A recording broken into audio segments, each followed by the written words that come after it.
And we're back. Curse of Oak Island, Season 15, Episode 6. The heat is on. This episode, let me tell you, this episode was so good, I had to take notes. This episode was that good. On a scale of 1 to 6, because it's only been 6 episodes, I would rank this the first top #1 episode so far this season.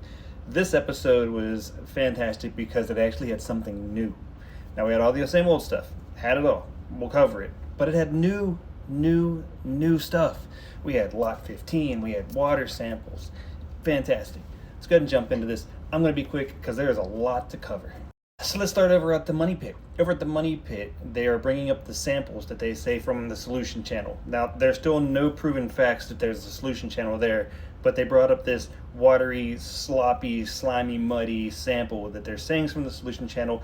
They throw it up on the old table. Remember last week we talked about the new table with no screws. They threw it up on the old table. They bring Marty in and they give him the little hand metal detector, and he jams that thing so far down in there it finally beeps, and he goes, there's something here. They move it around, they can't find it again. Now remember, the old table, the one that's built with screws and metal and all this stuff, and there's rings and there's everything around there. So finally Rick comes over and he says, let's put it on the other table. This table was built without screws, and they throw it on there and they're mixing it around. They can't find anything, so they call Gary over with his metal detector. He runs that thing down the table and nothing. And they said, where could it have gone? Did David Blaine come through and just... No, you used the hand metal detector on the table with all the screws. That's probably what happened to it. Anyhow, also over at the Money Pit during this episode, Dr. Spooner came through and did, I think it was Dr. Spooner, I don't know, did a bunch of water samples. He pulled out like 9 water samples, and the water samples were from the west side, the middle side, and the east side. And here's kind of the map of what they're looking at. And look at this. Remember what we talked about last week? The baby blob and the big blob and the golden egg. It's all in one picture. They did it for us. It's all in one picture. God, now we understand what they're looking at. Do we understand what they're looking at? They're just digging a bunch of holes. They're just digging a bunch of holes and adding some really cool graphics for us to believe that something's actually going on in the Money Pit.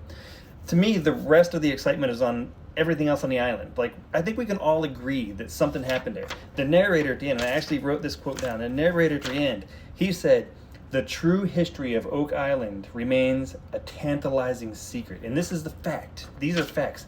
Something happened on the island. We don't know what it is. I don't think it has anything to do with the treasure, but there are roads, there are wharfs, there is a lot going on this island, and if the Laguna team would just take 2 steps back and focus on that stuff, we might actually have a really good show instead of just digging random holes hoping to find treasure. But anyhow, I digress.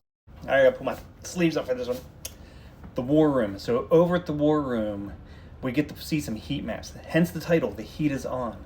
So they bring the team in, they laid out heat maps for the entire island, and these heat maps are color-coded in 4 colors, pink, orange, green, and blue. Pink, those are really old, and that's what they say, those had to be depositors. In blue, those are really new, and they say those have to be searchers. In orange and green, it's just somewhere in the middle, and that could be anything. That could be, the Romans or President Truman, or it could have been the Canadians or the French or the Portuguese. Anything could have happened during the orange and the green, right?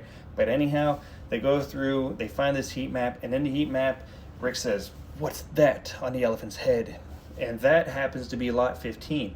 This is the new part I'm talking about. This is the exciting part. We get to do something new besides Lot 5 and the Money Pit, and it just makes the episode so much more enjoyable. So what happens over on Lot 15?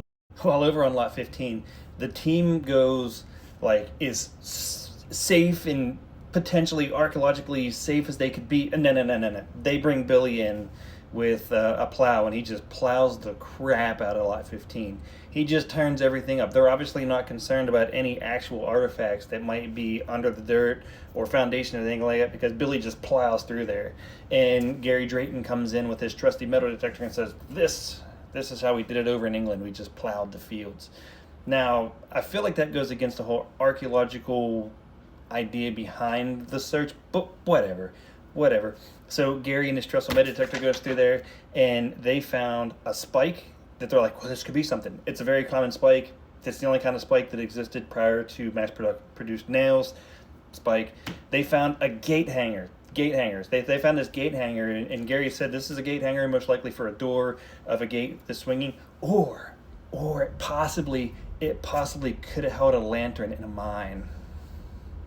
Sorry. Right. So outside of that, later on, Katya was over metal detecting lot 15. So Katya got to get in on level. Lot 15 was just amazing, right? So Katya gets over on lot 15. They find a button, a shirt button, and they said this is a shirt button and it could be important. Maybe people wore shirts back then. And then they probably found one of the coolest things for me. They found a compass. That's one of those compasses that you use on a map. You go like this and you move it around to draw circles. And if you're right, it's for nautical, like so you can go out and sail a boat, see where you're going by the stars. And it helps you build. It's kind of what the Masons used.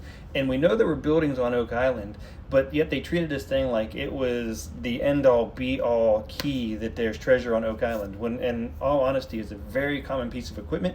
Yeah, it's pretty cool to find it on Oak Island. And again, they didn't really use the safest methods of excavating Lot 15, but they were effective because they found a lot of artifacts on Lot 15. And this compass that they found on Lot 15 shows there are boats in the ocean. And somebody built something on Oak Island. Let's move on. We didn't see Lot 5 today. Yeah, move on. And we're going to bring this to a close with the swamp. I like the swamp. I appreciate the swamp. Again, this episode, Lot 15 in the swamp, make this episode the best episode of the 6 so far this season. Now, over in the swamp, they got new permits. And this is fantastic because we talk about they own all the island. Why do they need permits? Well, because you need permits to do any kind of excavating and digging or anything like that. If you're going to build a garage on your house, you need permits. If you're going to add a room onto your house, you need permits. It's no different on the island that they own. They still have to have permits from the government to do any kind of digging in case they do find something. Right. Anyhow, they get permits for the southwestern part of the swamp. And once again, the archaeologists come in and they use the safest. That Billy brings in his backhoe and just digs the crap out of it again.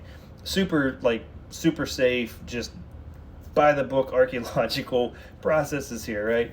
It doesn't matter, does it? It doesn't matter. Anyhow, Billy comes over and he digs this thing from left to right, A to B, Z to wherever you want to go. And they call Dr. Spooner over, and Dr. Spooner says, what do we got here? And they say, well, we found this ox shoe, and I think they found something else. It doesn't really matter. They found something else over there. Anyhow, they found an ox shoe, and Dr. Spooner goes, it looks like this has been disturbed. Well, no shit has been disturbed. Billy just drug a backhoe across this thing for the last 12 hours. It's been pretty well disturbed. And Dr. Spooner says, it looks like it's pretty elevated. It looks very crude. It looks like it was the beginning of something. And then the narrator cuts in, and this is where the script was incorrect. This is obviously where they gave the script to the narrator, and then they post-edit it in a manner, and they either cut something out or the editor didn't know what was going on, because the editor said something along the lines of, if what Dr. Spooner said is correct, then this road was used to move heavy cargo, possibly associated with the treasure, and possibly associated with the treasure in the money pit. Dr. Spooner never said anything about heavy cargo being moved across it. He said it was a very crude area that looked like it was the beginning of something being built. So the narrator got it wrong on that one. So that just shows you sometimes the script can be a little iffy, right? Anyhow, this was a great episode. I had a blast watching this one. So I actually had to take notes. We had comments, we had quotes. Let's hope next week is just as good as this one, and the next 5 months are just as good as this episode. I said I've seen photos from the island later on in the season where they bring in a giant auger bit drill and the caissons. I mean, it's going to get crazy this season. Let's just hope that episode 6 kicks it off and we jump into that. We still had sad Rick sitting there being like, oh, this does mean something, right? Right, Rick, it probably doesn't. I wish you would just follow the roads and actually follow the artifacts and listen to the archaeologist and kind of see what really happened, because the truth is tantalizing, but it's not treasure. It's not treasure. But find us the truth. Have a good night. I'll see you next week. I'm out. Peace.